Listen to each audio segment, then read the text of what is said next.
Hello, good morning, children. Yesterday we have learned up to some tribal groups. Different types of tribal groups were there. Those tribal groups also they have done different jobs. Some of them are jhum cultivators, some are hunters and gatherers, and some are cattle herders, and some chosen this settled cultivation. Settled cultivation, here the British people saw them as civilized people. Why they have seen these people, these settled cultivators as civilized people? Let's now see in this lesson the remaining part. Okay. How did colonial rule affect tribal lives? See, this colonial rule, that means British rule only, how it affected these tribal people. Effect on tribal people.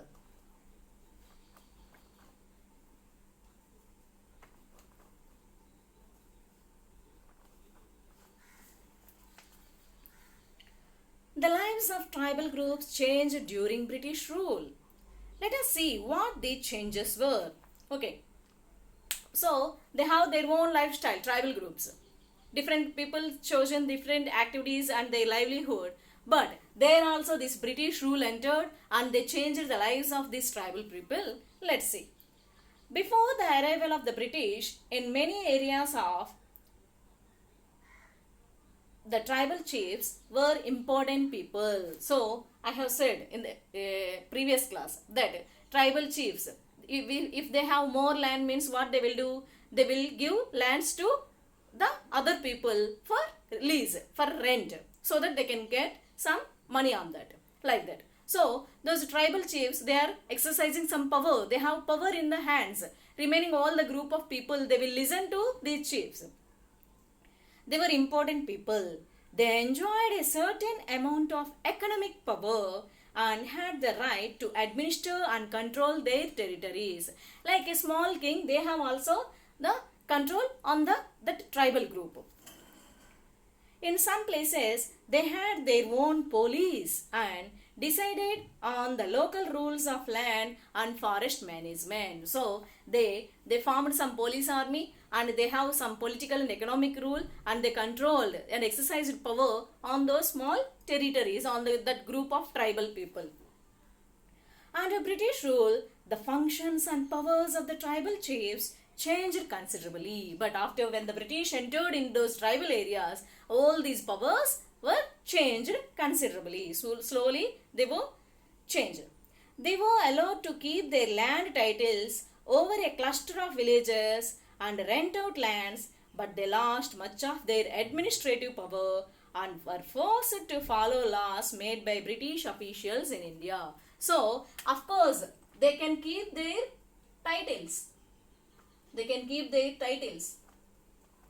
And they can take rent on the lands also. But the administrative power, but they lost administrative power. They lost. They can keep their titles like chiefs, like that, and they can get rent also, whatever the lands all they are having. But on the tribal group, whatever they have, they exercised the power, that administrative power, these tribal people, they lost. And they were forced to follow the rules. They were forced to follow the British rulers, to follow the rules of the British. Rules of British. That means till now they exercised power. They only made. Earlier, these tribal chiefs only instructed some rules and regulations. But now, after the British rule, they were forced to follow the rules of British people. And not only rules, laws also, and they have to follow the laws made by the British. They also had to pay tribute to the British. They had to pay tribute to the British and discipline the tribal groups on behalf of the British. They have to pay tribute. That means from the whatever the land rent they are getting, they have to pay some amount, tribute to the British. Okay, tribute to the British and discipline on the tribal groups on behalf of the British. So, here these chiefs, they have to control and they have to make all the groups should obey the British laws. They lost the authority they had earlier enjoyed amongst their people and were unable to fulfill their traditional functions. So, afterwards, they lost the power, and at last they were unable to fulfill their traditional functions. If the crops come, if the harvesting time, they will celebrate some functions and marriages, some rituals, whatever it may be, those traditional functions they were unable to complete. To do those functions, they have to take permission from the British people. So, that is the condition of tribal chiefs. Okay, this is the condition of tribal chiefs. Okay, what were the condition? They can keep their titles, they can collect rent on the lands, and they lost administrative power, they lost, and they were forced to follow the rules of British and the laws made by the British officials. And at the same time, they had to pay tribute to the British amongst the discipline of the tribal group also kept upon the shoulders of these tribal chiefs. So, this is the condition of tribal chiefs. Next, what is the situation of shifting cultivators? Okay, now you have learned about tribal chief situation. What was the condition of shifting cultivators? Shifting cultivators.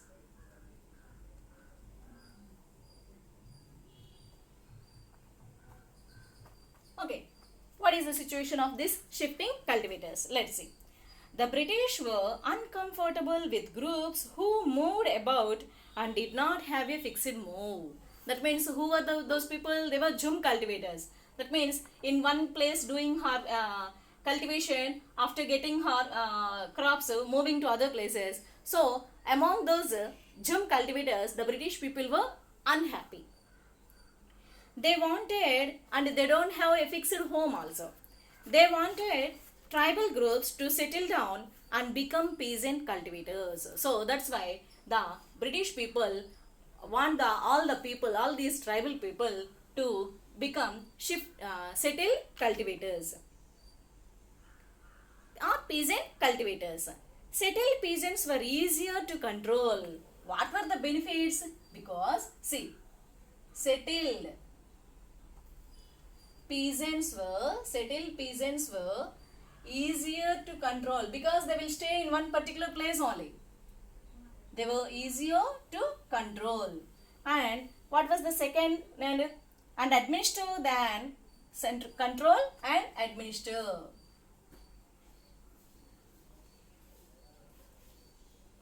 So these settled peasants were easier to control and administer than the people who were always on the move. So on shifting cultivators, they can't control. But the settled peasants means it was easier to control and administer. The British also wanted a regular revenue source for the state. Okay, so a revenue source. From where do this revenue source it will come? Let's see. So they introduced land settlements. The British introduced land settlements. British introduced land settlements.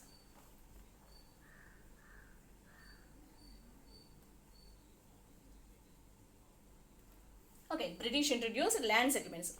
With these land settlements, they can collect revenue from the settled peasants. If all the tribal people are settled peasants means they will get more and more money. That's why the Britishers wanted these shifting cultivators to become settled peasants to get these land settlements, and they can get more revenue.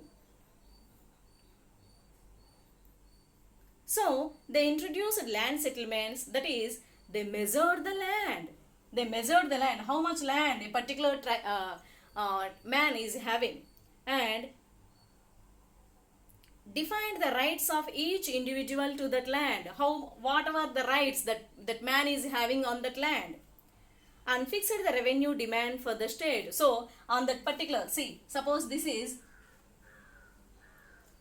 20 cents on this land. This is the land of this, the land measurement was 20 cents. On this, which crop is they are cultivating? So this is like that, 1000 rupees, or like that, or 100 rupees.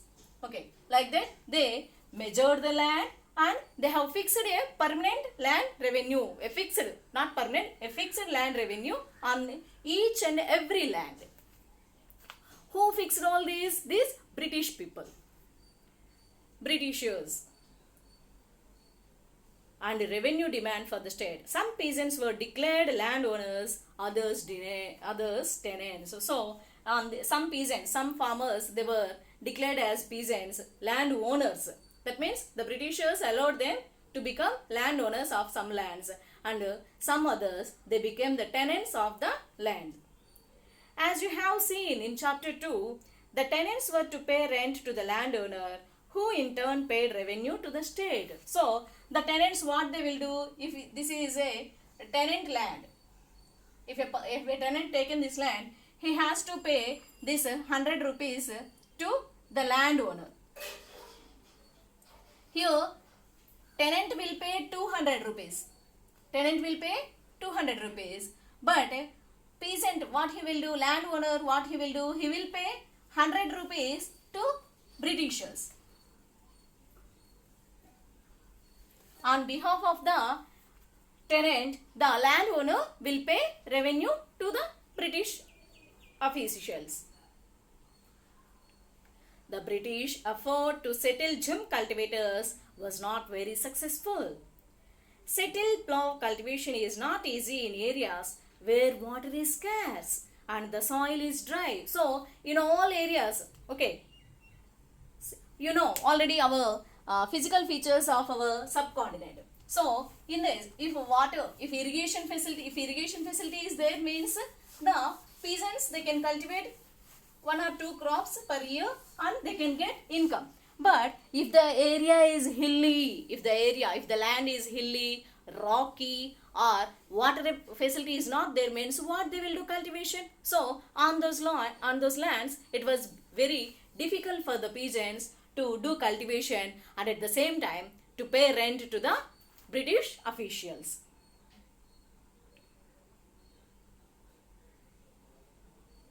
In fact, jhum cultivators who took to plough cultivation often suffered, since their fields did not produce good yields, and these jhum cultivators, they faced always so many problems, and whatever the farmers expecting, that much crop they are not getting, because those areas are not fertile, no water facility is there. That's why their income on the land was very less.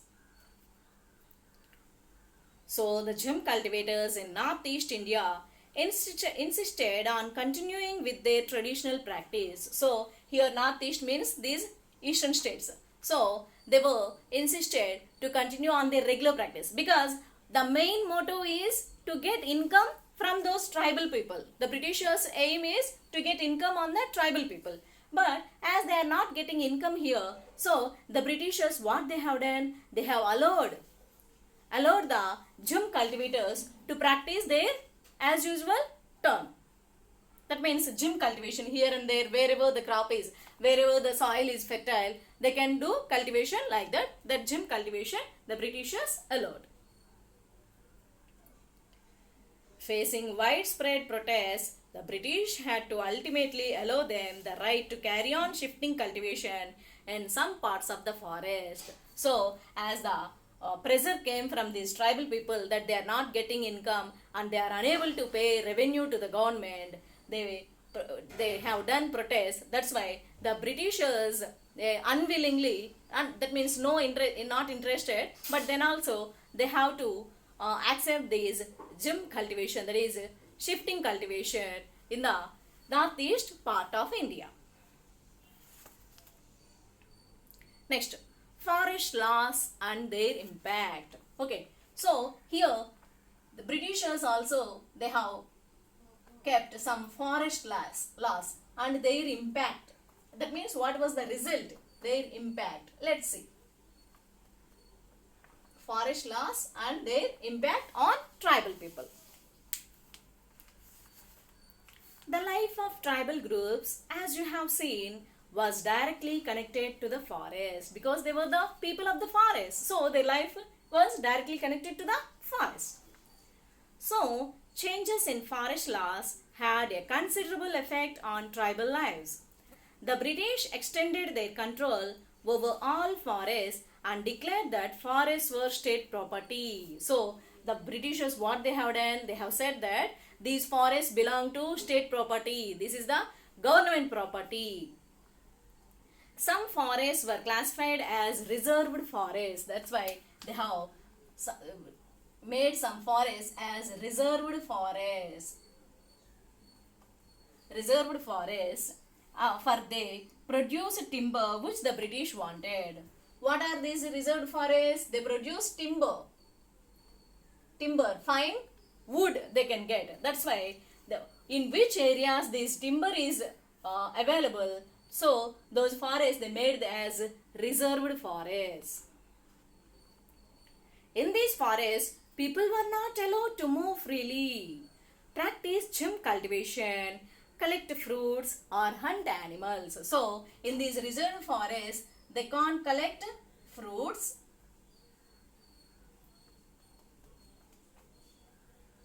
and they can't move easily, not to move, and they can't practice gym cultivation. That means they can't do agriculture there. They can't practice gym cultivation, they can't collect fruits and or hunt animals. They can't hunt animals. So some forests were divided as reserved forests. In these reserved forests, the Britishers said that they are the state property. They are the state property. The state property. Why they have made those forests as reserved forests? Because timber was available there, and the timber the British wanted. That's why they made those forests as reserved forests, and they said that they belongs to state property. And in those forests, the tribal people, they can't move freely. They cannot move and they cannot collect fruits and they can't practice gym cultivation, and at the same time they can't hunt animals. They were not allowed to do all these things. They can't collect fruits, not to move freely. They do not hunt. They were not allowed to hunt animals, and at the same time they can't practice gym cultivation in these reserved forests. How were gym cultivators to survive in such a situation? See, for agriculture they can't do. They can't collect fruits, can't hunt animals. That means all types of people, different types, different jobs what they had done, all the people were suffering. So in those situations, how these tribal people will survive? Many were therefore forced to move to other areas. So as there is no livelihood in those forests, they were migrated to other places, other forest areas in search of work and livelihood. They have gone for in search of. That's why what was the result? What was the impact? They have moved to other areas. They moved to other areas in search of work and livelihood, food.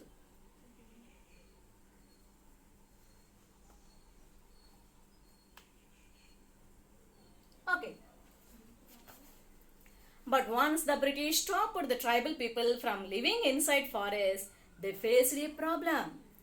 From where would the forest department get its labor to cut trees for railway sleepers and to transport logs? So, when their lifestyle changed, what they have taken, the tribal people decision, they started moving to other forest areas for their work, in search of work and livelihood. So the people continuously vacating those forest areas. So there a problem came. What was the problem? Here in these forests, timber was available. Timber to collect. Only forest people, these tribal people only go into those forests and they can know the different types of those timber trees, and they only can do labor work. They can cut and they can carry heavy loads and they can shift to trucks. But when the people were only not there in the forest, how they will this work? With whom these Britishers can do this work? That was the problem aroused. From where would Forest Department get its labor to cut trees for railway sleepers and to transport logs? Okay, this problem arose. So, what was the problem? The Britishers, what was the solution the Britishers find out? You will learn in the next video. Till now, I hope you understood, children. Thank you. Have a nice day.